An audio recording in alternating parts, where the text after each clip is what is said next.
ang ating ihahambang sa ating bukas na buhay. Amen? Alam niyo, habang tayo pumapalakpak, dinidikdik natin ang kaaway sa ating buhay. Amen. Lumalayo ang kaaway. Ay, hindi ko kaya yung mga Kristiyanong ito. Amen? Kaya, takot na takot ang kulang pagkakaaway sa isang Kristiyanong pumapalakpak para sa maglalipad. Amen? Lalo na pagka ang isang Kristiyano ay nananalangin. Amen? Takot na takot ang kaaway. Hindi ko kaya ang mga Kristiyanong ito. Layuan ko na sila. Amen? Amen. Hallelujah. Salamat sa ating mga buhay. Palakpakan muna natin ang mga friends from Philippines na kagandahan. Si Ate Flor. Amen. Mamaya ay magpatotoo po ang bawat isa sa kabutihan ng Lord, lalo yung mga galing sa Pilipinas. Amen.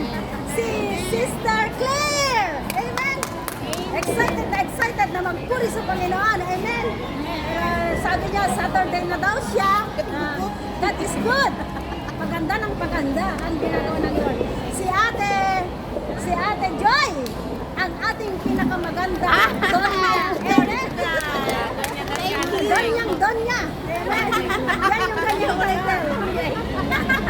At pinapakilala ko po ang ating anointed na kaibigan mula pa sa Rivers of Living Water. Hallelujah, si Ate Marlene. Amen. Nagpala ng Panginoon ang ating anointed na gitarista sa araw na ito mula sa Holy Spirit Church. Holy Spirit Church. Kaya kanina ang Holy Spirit kinanta damang-dama in the heart. Amen. Si Sister Rana Baby. Rona Sandy from Davao. Amen. Ang dami mga si Ate Cathy. Ayun si Ate Cathy. Dala po ni Sister Claire, Ate Claire. Amen. Ay, Ate Flor. Amen. Si Roxanne. Amen. Na-miss ko sila. Second time na makita ko sila. Salamat sa pagpunta. Ang ating artistahing Ate Pinky. Hallelujah. Ito ay isang viewers niya sa kanyang channel. Tuwag-tuwa ito. Amen. Sa kanyang channel. Ate Pinky, maraming years old. Talagang may desire siya. Desire siya para pagpalain siya ng Lord at pagpalain din niya na mga gusto niyang pagpalain. Lalo yung mga nangangailangan. Amen. Salamat sa buhay mo, Ate Pinky. Sa ngiti pa lang. Naku, talagang blessed na blessed. Pink na pink na. Amen. Si Beloved Peps. Hallelujah. Salamat sa pagdating. Si Beloved Cherry na hindi nagsasawa. Hallelujah. Excited na excited. Hallelujah. Lalo sa makikinig ng Panginoon.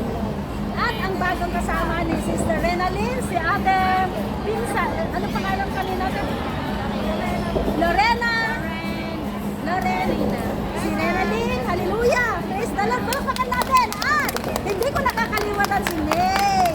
Amen. Sabi ko, May, mag-picture ka kasi. Kaya salamat sa kasipagan at kabaitan mo, May. Meron ng kahalili si Ate Claire. Ang ating professional photographer na anointed si Ate Claire. Dahil na-late siya, ngayon si Ate May naman. Amen. Kaya in the absence of Ate Claire, Amen. Amen. Ayan. Hindi na po tayo magpaligoy-ligoy pa at alam ko po na kanina pa lamang ay excited na tayong makinig ng salita ng Lord. Amen. Ang sabi niya sa kanyang salita, Matthew 4:4, man shall not live by bread alone but every word that proceeded by the mouth of God. Amen. Hallelujah. At bago tayo magpatuloy, ang ating pag-uusapan sa ngayon ay total ay nasa part naman tayo. I ask the Lord, what will I teach today? That the Holy Spirit lead me. I have to teach salvation. Amen. At ito yung pinakamahalaga. Amen. Kaligtasan. Amen. Supposed to be ang ating pinag-aaralan talaga ay the importance of unity. But in the middle of this week, sabi ng Lord, saka na lang yan. Amen. Ngayon ay kaligtasan naman yung ating pag-uusapan. Amen. Ate Roxanne, pwede kang umupo dito para comfortable. Yung mga gusto umupo sa floor, pasensya na ang ating worship hall, Bulwagan, ay pinagpala ng Panginoon. Amen. Air condition. Air condition. Hallelujah. Praise God. Amen. Anak ko yung paa mo. Stress yung paa mo. Palit kayo. Only rice, mabot. Doon ka kaya na. Oh, maluwag pa dito. Ay, ako naman akong kape. Ha? Mamaya na din.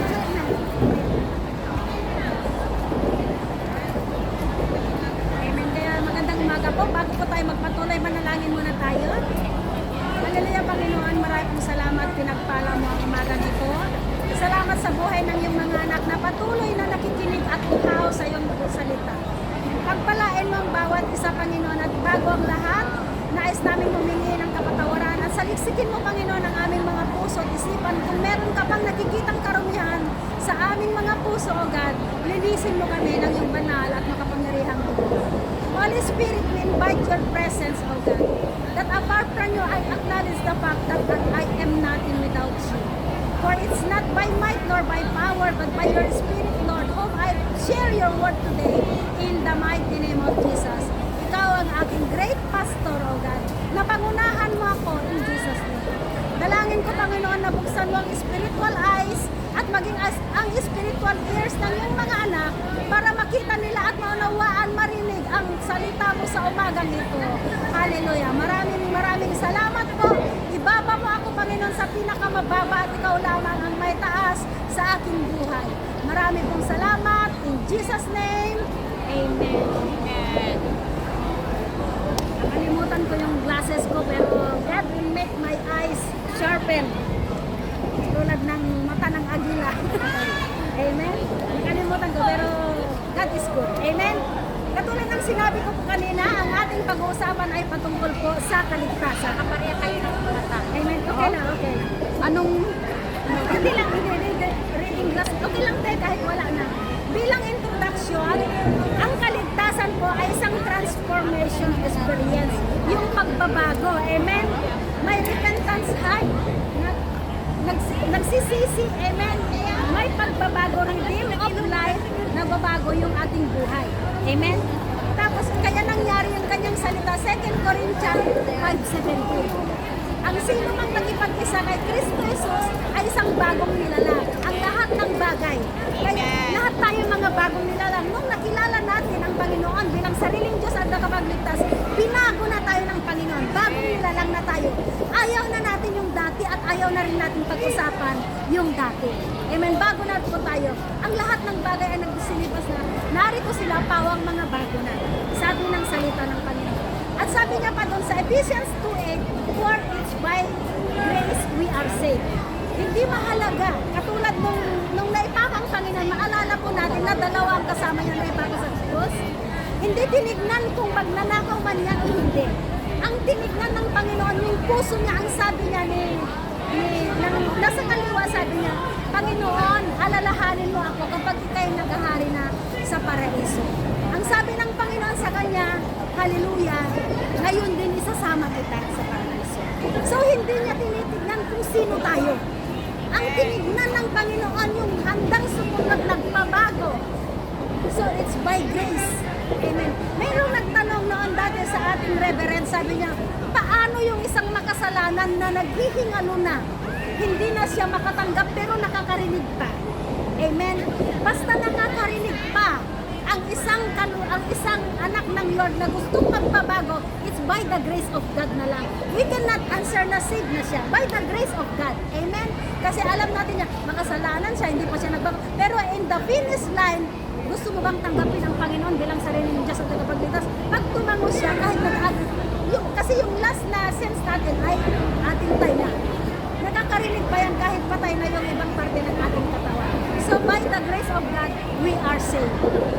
Hindi ko kasi dala yung aking t-shirt na may tune-one siya, tapos by the grace of God, we are saved.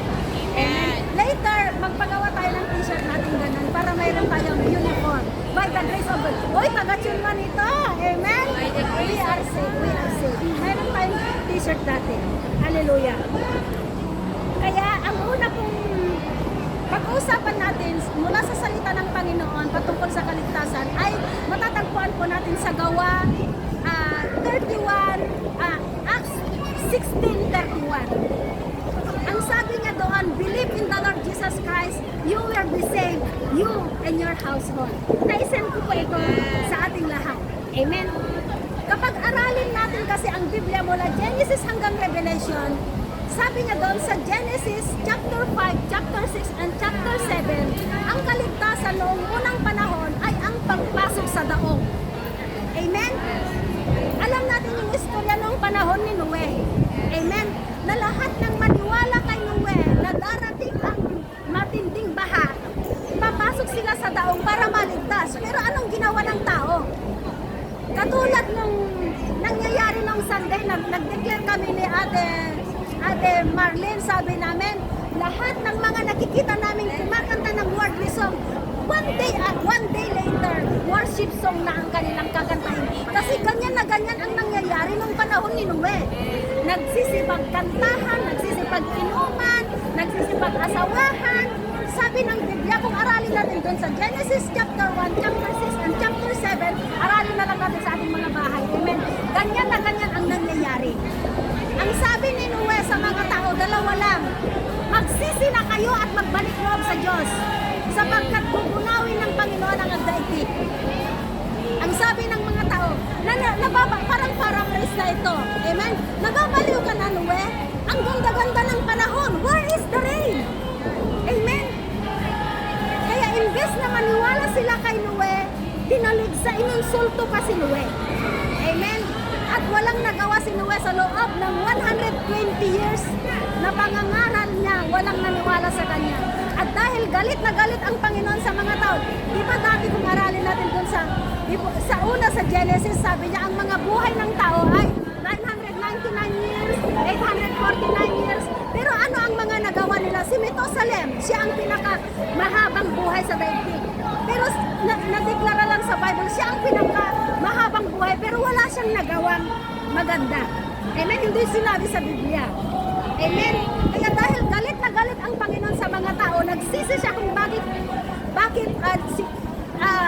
bakit ginawa niya pa ang tao sa daigdig. Gusto niya nang gunawin. Pero nakita niya si Noe na may mabuting puso. Amen? Dahil kay Noe, sabi niya, gumawa ka ng malaking daong. Amen? At magkuha ka ng tigdadalawang uri ng hayop para i-preserve ang mga lahi nila. Dahil gugunawin ko ang daigdig. Amen? Dahil sobrang kasalanan ng tao. At nangyari nga po mga kapatid, dalawa lang ang pinapangaral ni Noe. Magsisi na kayo at magbalik loob. Ito rin yung pinapangaral natin mga kapatid. Kaya tayo nandito sa part dahil gusto natin magsisi ang mga tao, magbalik loob sa Panginoon. Pero imbes na tanggapin ang Panginoon, ang iba tinanggihan. Amen? Nung Sunday nga, sabi namin ni Teacher Bergeron, wala siya ngayon. Gusto nyo bang tanggapin ang Panginoon bilang sarili niya sa tagapagligtas? Ang itsura ng iba, nalungkot yung puso ko. Yung iba, sumurrender na. Pero yung iba, gumanon sila. Pero hindi po yun ang nakapaghadlang. Tuloy-tuloy pa rin. Amen? Hallelujah.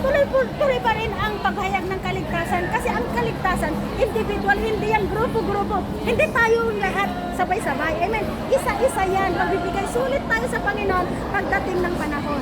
Hebrews 9:27 sabi niya doon, itinakda sa tao ang mamatay ng minsan at ang sunod noon ay paghuhukom. Haharap at haharap tayo sa Panginoon pagdating ng panahon. Kaya maraming salamat sa ating lahat dahil tayong lahat, alam ko, ikaw, ako ay uhaw na uhaw sa salita. Tuloy-tuloy lang ang pangangaral, pagsasaliksik ng salita ng Panginoon dahil ito yung natin, ito yung guideline ng ating buhay, ang salita ng Lord. Kapag wala ang salita ng Lord, saan tayo ngayon? Dito natin malalaman ang lahat. And you know the truth, and the truth shall set us free. Amen? Dito sa salita ng Panginoon. At alam po natin na kapag ang Panginoon ang nagsara, wala nang makapagbubukas. Habang bukas pa ang kaligtasan, tuloy-tuloy lang. Amen? Hallelujah. Sabi niya doon sa Revelation 3:7, kapag ang Panginoon ang nagsara, wala nang makapagbubukas. At kapag ang Panginoon ang nagbukas, walang sino mang makapagsasara nito. Amen? Hallelujah. Ang pangalawa na salita ng Panginoon, dito ay, bago tayo magpatuloy, sabi niya doon sa 14:6 ng John 14:6, sabi niya doon, ako lamang ang daan. Wala nang ibang daan liban sa Panginoon. Hindi yung religion mo, hindi yung religion ko. Kasi ang mga religion na yan na ating kinabibilangan, iiwanan natin sa daigdig na ito. Kaya nga sabi niya sa John 14:6, ako lamang ang daan, katotohanan at ang buhay. Kaya nga natin pinag-aaralan ang salita ng Panginoon dahil dito natin lahat makikita ang katotohanan. Amen? At walang sino ang makarating sa Ama liban sa pamamagitan ko. Hindi sa pamamagitan ng pastor mo, hindi sa pamamagitan ng kung ano-ano, sa pamamagitan ng relasyon natin sa Panginoon. Na kaya ba nating tanggapin ang Panginoon bilang sariling Diyos at nakapagligtas? Pag sinabing, Amen, ipag-pray na natin ang kagad. Amen? Kaya maraming salamat po. Pinagpala ng Panginoon ang mga nagdadala. Salamat sa buhay ni Ate Joy. Tignan mo nga, hinintay pa ng ilang linggo ng kanyang mga BFF. Amen. Miss na miss ko na sina Roxanne at saka si May. Amen. Hindi pa sila nag-a-attend. Hinintay pa si Ate Joy. Alam mo kasi yung mga nagdadala ng mga kaluluwa, malaki ang kanilang korona sa langit. At yan yung mga pinakamayaman sa daigdig. Yung hindi nahihiyang ipahayag na ang Panginoon, ang Diyos na nakapagliligtas. Salamat din sa buhay ng Ate Flor. Dinala niya ang kanyang best friend. Amen. Dito lang ako sa ano. Dito na lang ako. Amen. Hallelujah. Yan ang pinakamahalaga. Nagdadala. Amen. Ganon din kay Renalyn. Dinala niya ang kanyang pinsan. Amen. At marami pang iba. Nadadalo ng Panginoon. Amen. Hindi lang kubo ang bahay natin sa langit. Yes. Mansyon. Amen. Kasi masipag tayo magdala. Masipag natin gamitin ang ating mga talento. Amen. Kung kubo ang bahay natin dito, ang bahay natin sa langit ay mansyon. Amen. Hallelujah. Amen. Praise the Lord. Ang pangalawa is John 5:24. Pakibasa mo mga beloved steps. John 5:24. Jesus Christ, upang mababasa sa kanyang mga salita. Amen. Sa Juan 5:24. Sinasabi ko sa inyo ang totoo, ang sumusunod sa aking mga salita at sumasampalataya sa nagsuko sa akin ay may buhay na walang hanggan. Hindi na siya hahatulan sapagkat nilipat na nga siya sa buhay mula sa kamatayan. Amen. Kasi dati, wala pa tayong pagkakailala tayo sa Panginoon. Sa liwanag ng kanyang salita sa Efeso 2:1-3, tayo po ay mga patay. Bakit ko sinabing patay? Amen. Kasi patay tayo spiritually. Amen. Wala pa tayong pagkikita. Pangalawa po, tayo ay alipin ni Satanas. Imbes na mabuti ang ginagawa natin, puro mga mali. Puro kasalanan. Kahit ayaw natin gawin, gusto kong bumait, pero di ko magawa. Bakit? Hindi ba natin nakilala ang Panginoon Jesus? Amen. Hindi pa natin naunawan, kaya sabi niya dito, ang sino mang sumunod sa akin at sumampalataya, sabi niya sa beloved brethren, ay sa nagsugo sa akin, ay may buhay na walang hanggan. Hanggat hindi pa tayo nababago, tayong lahat ay, pangatlo, alipin ng kasalanan. Lahat po tayo ay makasalanan. Wala pong exempted. Amen? Pero nang nakilala natin ang Panginoon, ginago na tayo sa pamamagitan ng kanyang salita, unti-unti, nababago. Hindi agad-agad. Kasi minsan, parang nag-ano pa yung isip natin. Sa right or sa left?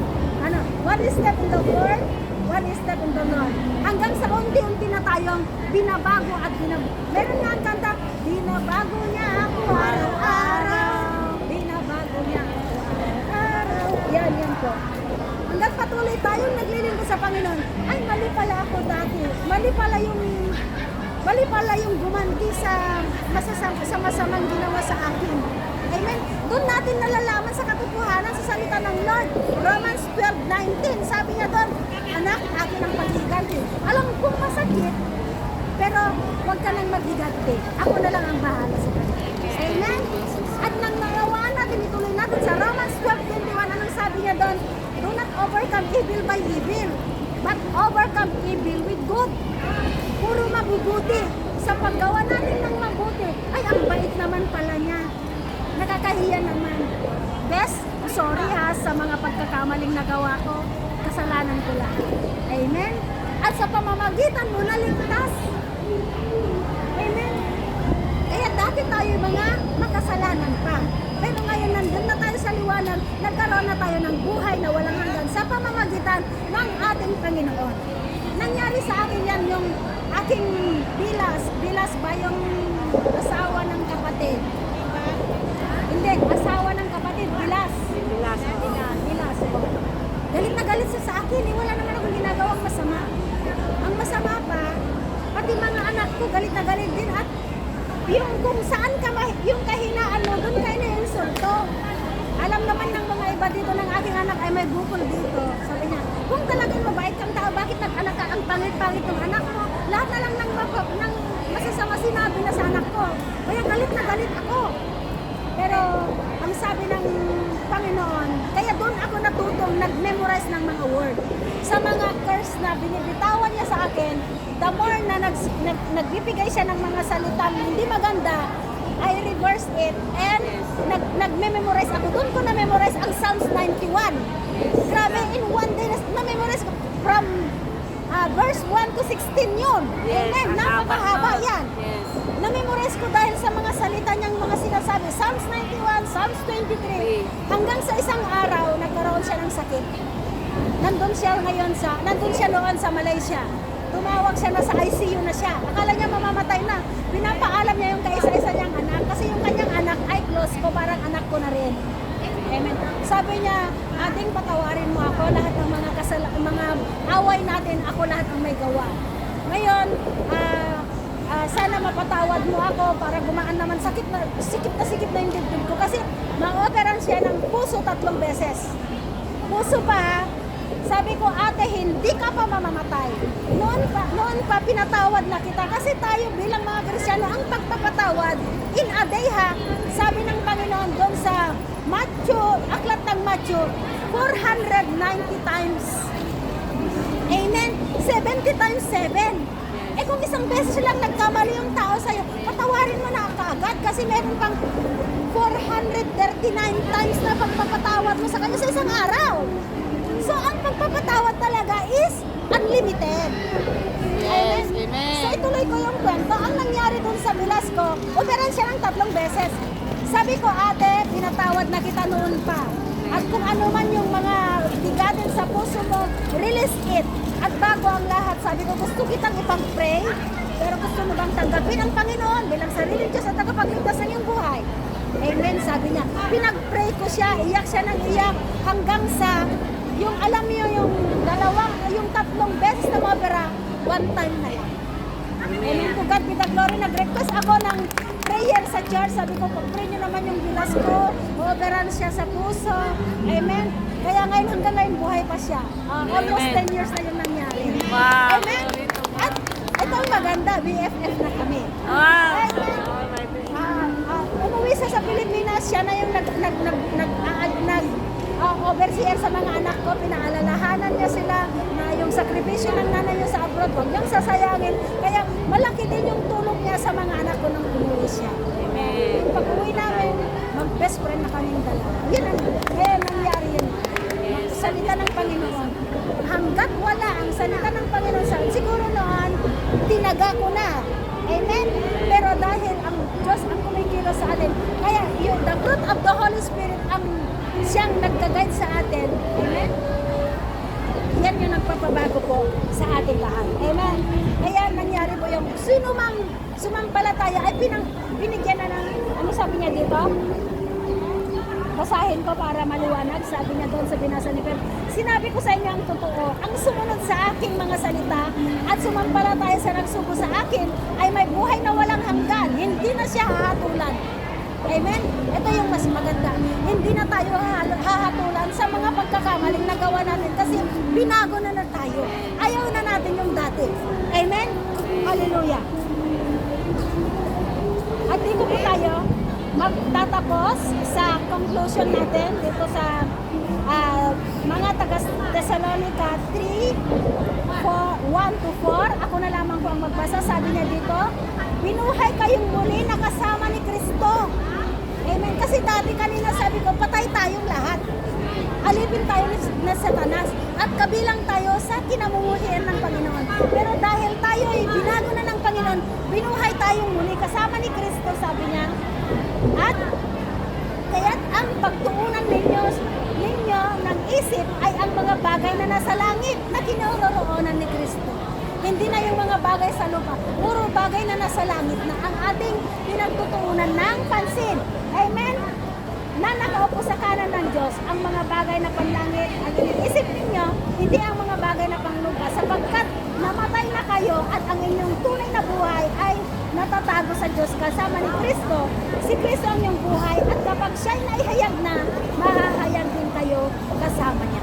Amen. Amen? Amen. Alam natin na sa panahon ngayon ay malapit nang dumating ang sinasabing rapture. Kasi dalawa po yung rapture at saka second coming. Ang rapture kasi na sinasabi, ito yung we will meet Jesus in the air. Hindi siya bababa. Doon sa 1 Thessalonians 4 verse doon sa 1 Thessalonians chapter 4 verse 17 hanggang sa sumusunod yata yun, we will meet Jesus in the air. Una, bubuhayin niya yung mga patay na sumampalataya sa Panginoon noong sila'y buhay pa. Amen? Na kapag tumunog na yung trompeta, lahat tayo na may naniniwala sa Panginoon, sumusunod sa Panginoon, tayo yung susunod. After yung mga binuhay niyang mga patay na, we will meet Him in the air. Amen? At kapag natipon na niya, saka darating yung tribulation period na sinasabi. Amen? Na kahit gusto mong mamatay, hindi ka na mamatay. Amen? Ng 7 years dito sa lupa. At pagkatapos yan, yun po yung susunod, yung second coming na sinasabi, yung muling pagbabalik ng Panginoon. Para maghari na siya sa daigdig. Kasama na tayo na nanampalataya at sumunod sa kanyang kalooban. Kaya huwag po natin sayangin ang pagkakataon, mga kapatid. Amen? Ituon na natin ang ating buhay sa Panginoon. Focus our eyes to Jesus, the author and the finisher of our faith.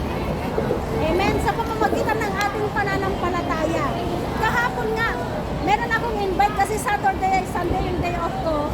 Yung invite ko na bago, may nakasabay din siyang Katoliko. Ang sabi nung patanda na yung Katoliko, nasa 70 years old, sabi niya, bakit ka nag-born again? Eh dapat sumama ka na sa Katoliko. Amen? Eh sabi naman niya, hindi, born again talaga ako. Ikaw nga dapat ang sasama sa akin. Hindi, pare yung ano ko pare yung kapatid ko sa St. John. Sabi ganun. Mga kapatid, hindi dahil sa religion.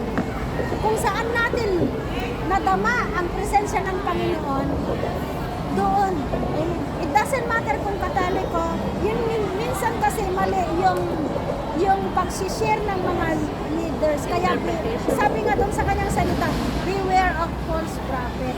Kapag meron na tayong church na pinupuntahan, doon na tayo lumalago, magpatuloy na lang. Amen. Bakit ka nag-born again? Bakit ka nagkatoliko? Hindi natin tanungin.